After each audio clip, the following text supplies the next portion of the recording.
I want to say thanks for speaking with me today, guys. Summer has officially ended, and I'm sure it's been very busy for you guys, especially with the festival circuit.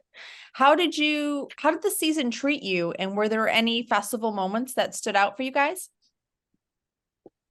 I mean, it was pretty amazing. We were in Europe for most of the summer. And we got to do a couple really cool festivals out there. We played Hyde Park, opening for Guns N' Roses. That was pretty awesome. And we played this festival in France the day after we did that, which we didn't Mhm. kind of realize that we had the next day. So we all went out partying super hard the night beforehand.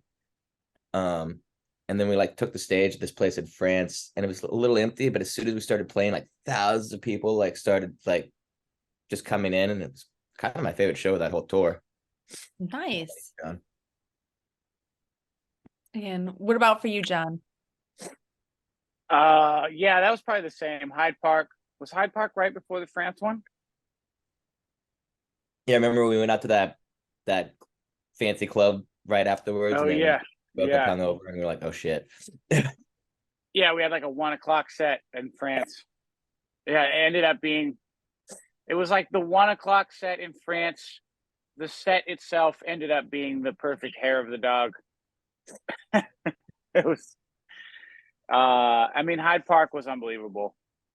Um it was a great turnout. We didn't play the main stage with Guns. We played the opposite stage, so we were kind of nervous that people would be waiting for Guns and wouldn't see us, but they filled in, and it was very high energy, very responsive crowd.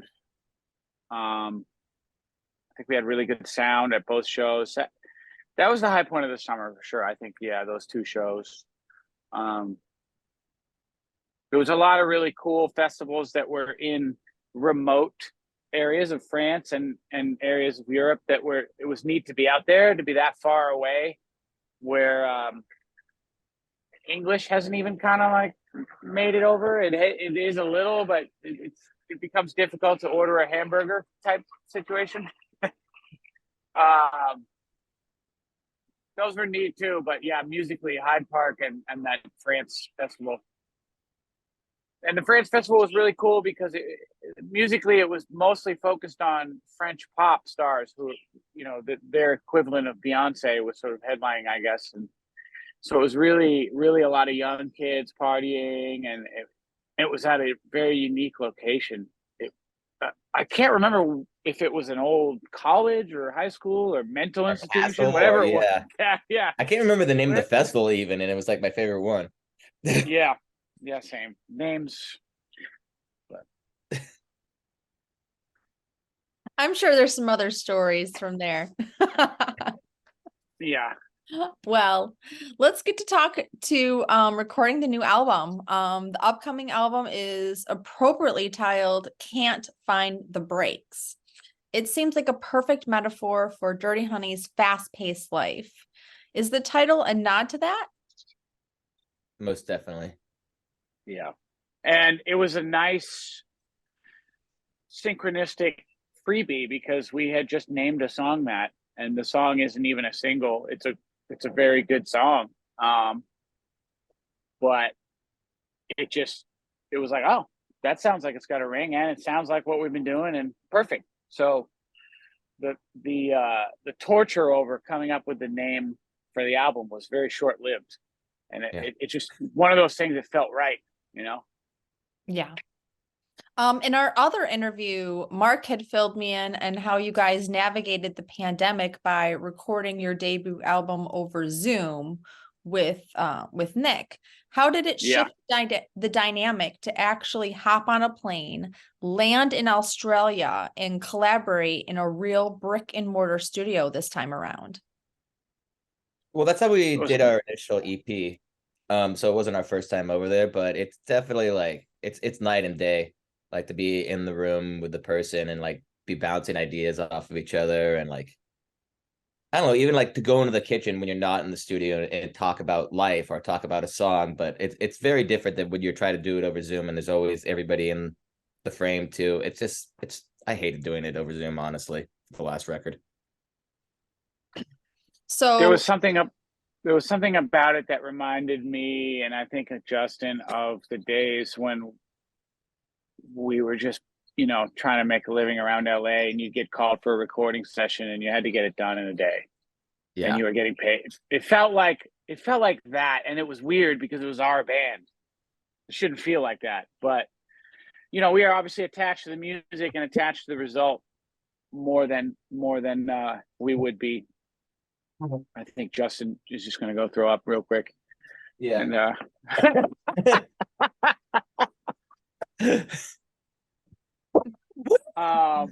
coffee's kicking in.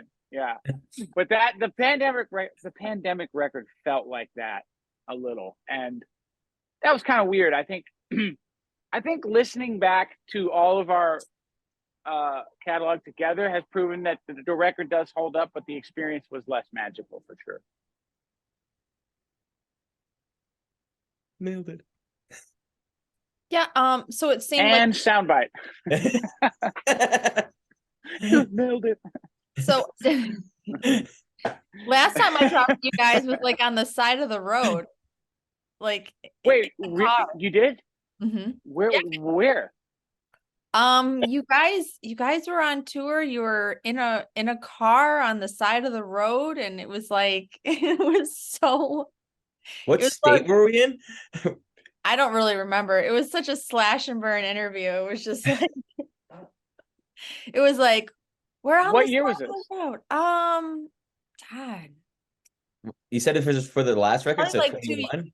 Yeah. So that was still van days. Yeah. We've graduated now. We don't do sides of the road anymore. We do back of the bus. Yeah, back of the bus, which is nice. So you would say that the process. That's awesome. Yeah. I've shot you guys here in Detroit too, so I'm very very familiar with the Dirty Honey. Was that St. Andrews or was that? Hey, did you hear that, John? She said the Dirty Honey. I did hear that. Well, you said the Dirty Honey. Guys played it was at Royal Oak Music Theater. Oh yeah, with Wolfgang. Yep. Yeah, that was a wild show, man. That was wild. You guys brought it down. So would you say that the process went more smoothly this time, being that you were able to be in the studio and be together and chit chat back and forth in between and share ideas? I'd say once we all got there, yeah. Yeah. I mean, the process went smoothly over Zoom too. There was no room. I think the big difference was there was no room for unplanned, spontaneous moments that we had on the original EP, and then we've been fortunate we had them again on this new record. That you can only have those kind of moments when you're in the room, and you've got Nick is such an experienced engineer. He's always capturing. He's never not recording. You don't even realize that he's recording. He's recording when he's setting up shit. If he sees that we have instruments ready to play, that shit's recording. So anything that accidentally happens that he likes, he's like, oh, go back and he'll play it for us or whatever. So that kind of thing was like stripped of the process when we did it over Zoom. That was out. Yeah. I mean, it wasn't, but it was. We also just didn't have time. It was like 12 songs in 6 days. And this time we had like 3.5 weeks. We had time to like record everything, listen to it for a day, and then go back and tweak things, which is a huge help. We redid a couple songs. We redid a couple songs. Yeah.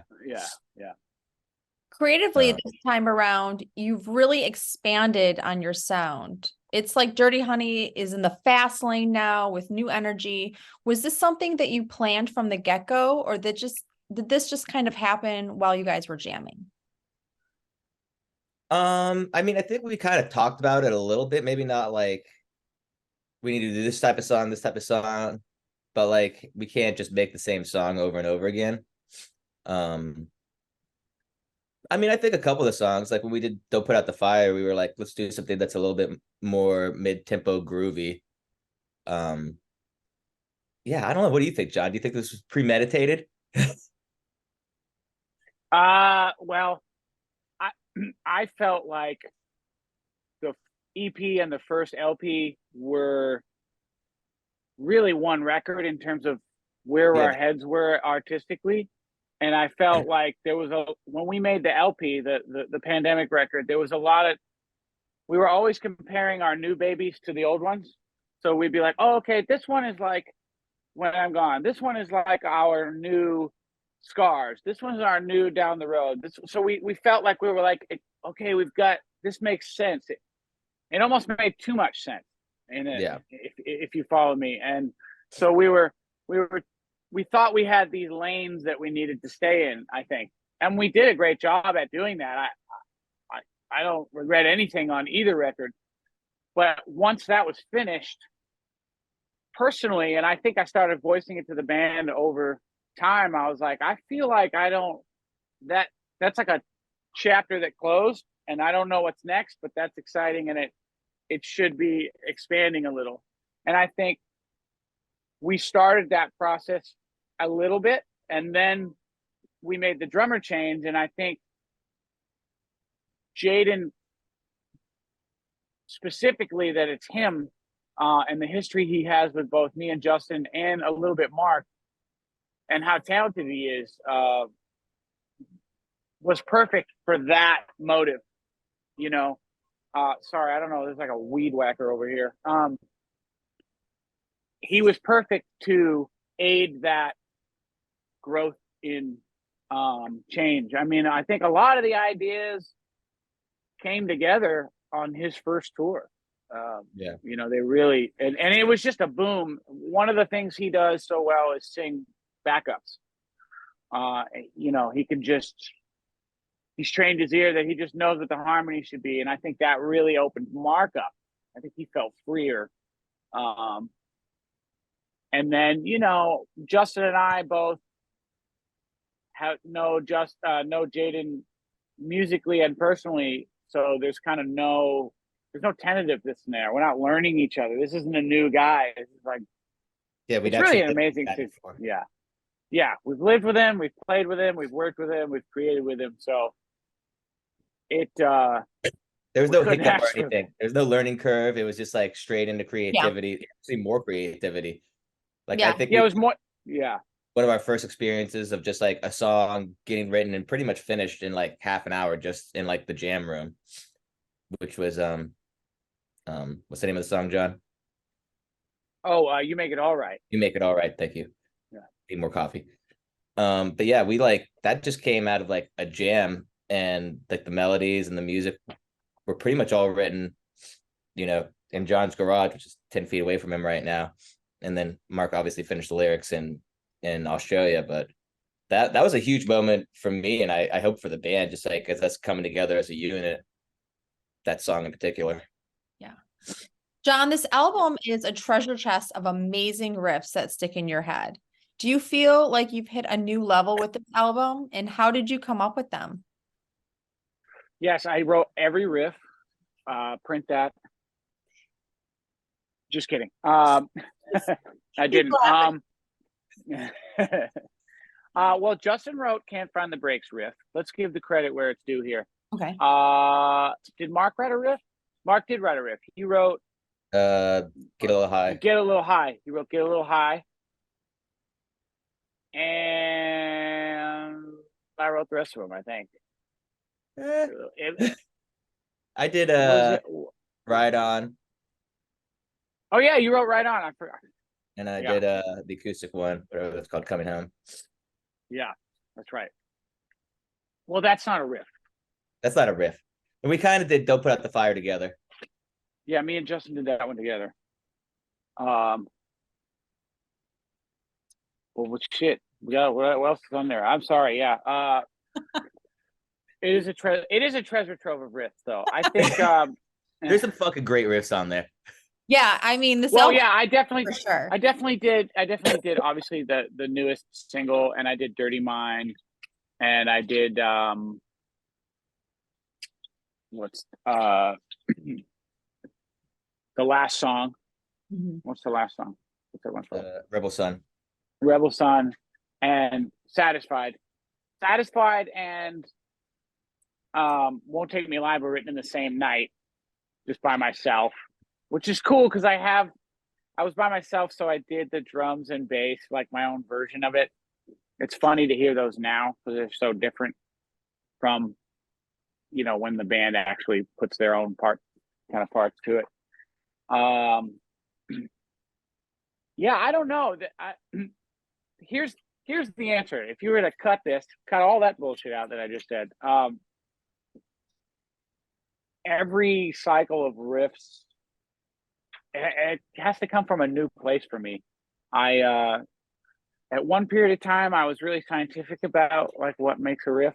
And at this period of time, it was more about stretching out and also trying to just make music that I liked, with no worry if the bandmates liked it. And that was just to free my mind up. It's not to say that I don't care what they like. It was just, that's what I needed, 5 years ago, I was really analytical about it. I would be like, okay, every riff has a melody. It's either 2 bars or 4 bars. It's A, B, A. Like it's same rhythm, rhythmic variation, and then you also have to have a melodic variation, and it's got to be a perfect loop.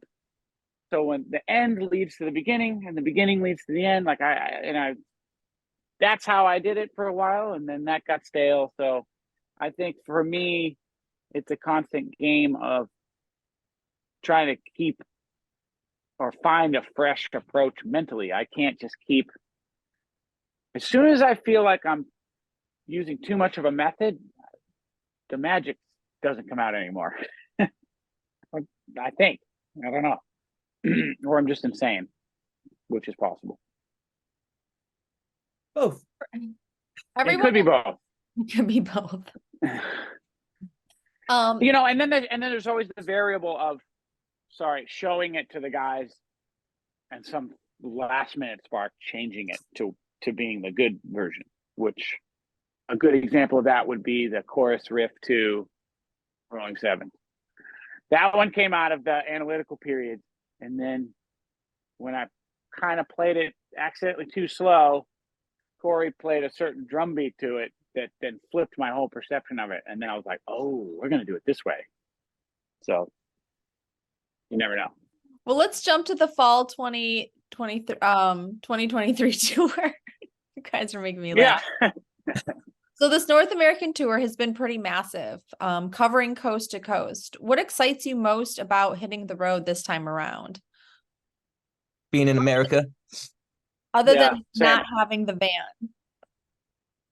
So, Speaking- yeah, I think. Yeah, go. Yeah, speaking English to people, having food I like, having weed everywhere. But yeah, no, we're upping the stage production on our show. We're gonna have lights, cooler backdrop. I'm really excited to just play these new songs because like I love every song off this record, and I'm just super excited to play them live. Yeah, I would say the same. I'm very excited to be back in the US. There's some exciting things we're going to do live that we've never done. The look of the show is going to be better. And also touring the States, it's a little freer in terms of like running around each city. We kind of know our way, and we bring our bicycles and stick them in the trailer of the bus. So you just wake up in the morning and go have a day and then go play a show. It's a little more relaxing. Yeah, it's nice. It's like touring home, Yeah. Yeah. It's also when we were in Europe, I felt this like need to like go sightseeing every day. I'm like, I'm in Europe. I've never been in the city. I've gotta like make the most of this day. And I definitely felt like I burned myself out by the end of it. And now like we've played probably almost every one of these cities that we're playing on this US tour. So yeah, I can just more focus. relaxed, More relaxed. Yeah. Yeah. Yeah. More home comforts. Yeah. I wanted to mention Austin Mead, who is great, is joining you guys as a special guest. What made him the right fit for this tour? You know, that's a good question. He does well online. He streams a lot. You know, and he was available, and he it just seemed like a right fit. I think we looked at some other bands, and part of what makes someone right too is like their camp. Are they fussy? Is it like you know? And they were very agreeable, and seems like he has a good audience on online and stuff. So fun. Of course, you guys have been gigging in support of some pretty major acts like Guns N' Roses that we mentioned before for some time now. What's the energy like sharing the stage with such iconic bands? You know, obviously it's like a dream come true. You will walk backstage and like, oh, there's Slash, there's my hero, or you know, there's Pete Townsend or Chris Robinson. But you know, you're still opening up. So you're still going out there to an audience that isn't yours and like trying to win them over. Mhm. So it is like, you know, it's a challenge every night to like get people to recognize that, you know, you're awesome or whatever. But I love it. I mean, dude, come on, walking into a stadium full of Guns N' Roses fan, you kind of know like they're gonna like us to a certain extent. And we always do win them over by the end of the show, which is always a really good feeling. But yeah, it's tough. You know, like we played this thing called the MMRBQ in Philadelphia a couple weeks ago, and like you could just tell there were tons of Dirty Honey shirts there, like our real fans there, and there was just a completely different energy to the show because of that. With the set list leaning heavy on new material, can fans expect a mix of old and new? Absolutely, yeah. We're not going to ditch any of the old faves. I think the nice thing about this new set is, like I said, we're so excited about almost every song, and we actually just tested out a 90-minute set in Montana that was really strong. And we played, I think, maybe 3 or 4 of the new ones, which still felt limiting. We want to play more of the new ones, and then a mix of the EP and LP, and it was a strong set. Nice. Okay. Well, with your fan base growing like wildfire, what messages do you have for the people who have been supporting you guys from the get-go? Thank you, first off. Yeah. And you know, we're not stopping. Like, we can't find the brakes. So it's onward and upward. And like I said, we're really excited about the growth we've had on this record. You're gonna get some of what you know us for. You're gonna get some of what maybe you were hoping, and a little bit of what you didn't expect. Hey, well, thanks, guys. Thanks for speaking with me today at Folk and Rock, and we will look forward to you guys on tour. Thanks for having us. Thanks. Yeah, thanks so much for having